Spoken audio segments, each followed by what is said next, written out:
ചങ്കിലെ ചൈനയെ വേണം, വേണ്ട, വേണ്ടണം. കഴിഞ്ഞ ദിവസം Donald Trump Chinese president Xi ജിൻപിങ്ങുമായി കൂടിക്കാഴ്ച നടത്തി.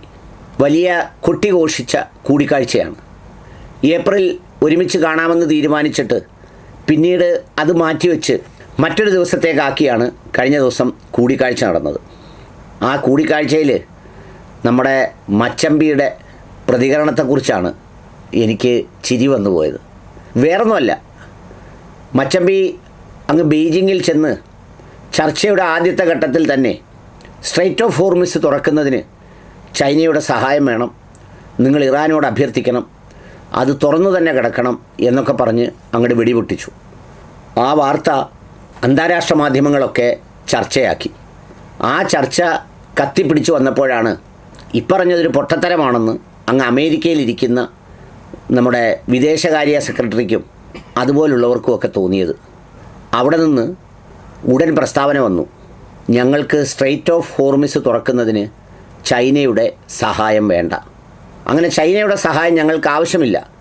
പീറ്റർ ഹെക്സിറ്റും പറഞ്ഞു, റൂബിയോയും പറഞ്ഞു, അവരെല്ലാവരും പറഞ്ഞു അങ്ങനെ ആവശ്യമില്ല. മച്ചമ്പി ഇവിടെ പറഞ്ഞത് ആവശ്യമുണ്ട്, നിങ്ങളിവിടെ സഹായിക്കണം, നമുക്ക് തുറക്കണം എന്നൊക്കെയാണെങ്കിൽ അത് എത്രത്തോളം നാണം കെട്ട കാര്യമാണെന്ന് അവർ തിരിച്ചറിഞ്ഞു.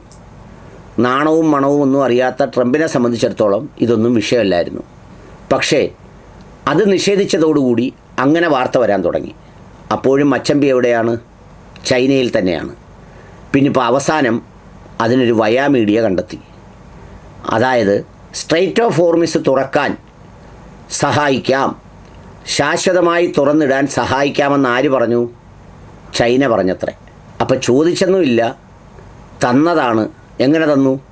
മച്ചമ്പിയെ കണ്ട് പേടിച്ച് ചൈനീസ് പ്രസിഡൻറ്റ് പറഞ്ഞു, മച്ചമ്പിക്ക് വേണ്ടതെന്താ, അത് ഞങ്ങൾ ചെയ്തു തരാം, ഞങ്ങളെ സംരക്ഷിക്കണം എന്നുള്ള രീതിയിൽ പറഞ്ഞു എന്ന തരത്തിലാണ് ആ വാർത്ത വന്നിരിക്കുന്നത്. പല മാധ്യമങ്ങളും ഇതിനെ കണക്കറ്റ് കളിയാക്കുന്നുണ്ട്. അതായത് ചൈനയെ വേണം, പക്ഷേ എല്ലാവരും കേൾക്ക പറയുന്നത് വേണ്ട എന്നാണ്. എന്നിട്ട് ഒന്നുകൂടി ഉറച്ചു ചോദിച്ചാൽ വേണ്ടണം എന്ന് പറയുന്ന ഒരു സ്ഥിതിയിലാണ് ട്രംപ് ഉള്ളത്.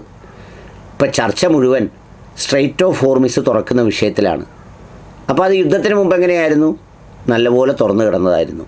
അപ്പോൾ യുദ്ധം കൊണ്ടുണ്ടായ ഗുണം എന്താ? അത് അടയ്ക്കാൻ പറ്റി. ഇനിയിപ്പോൾ യുദ്ധവിരാമത്തിന് ആവശ്യപ്പെടുന്നത് എന്താ? അത് തുറന്നിടണം. ഇത്രയും ഒരു പൊട്ടൻ ലോകത്ത് ഇയാളല്ലാതെ വല്ലവരും ഉണ്ടോ? പൊട്ടനെന്നൊന്നും വിളിച്ചുകൂടാ. കാരണം അങ്ങനെയുള്ള ഒരുപാട് നിരപരാധികളെ അപഹസിക്കുന്നതിന് തുല്യമാവും ഇയാളെ പൊട്ടനെന്ന് വിളിക്കുക. പക്ഷെ എന്തു ചെയ്യാം, അതിനേക്കാൾ നല്ലൊരു വാക്കില്ലാത്തതുകൊണ്ട് പറഞ്ഞു പോയതാണ്.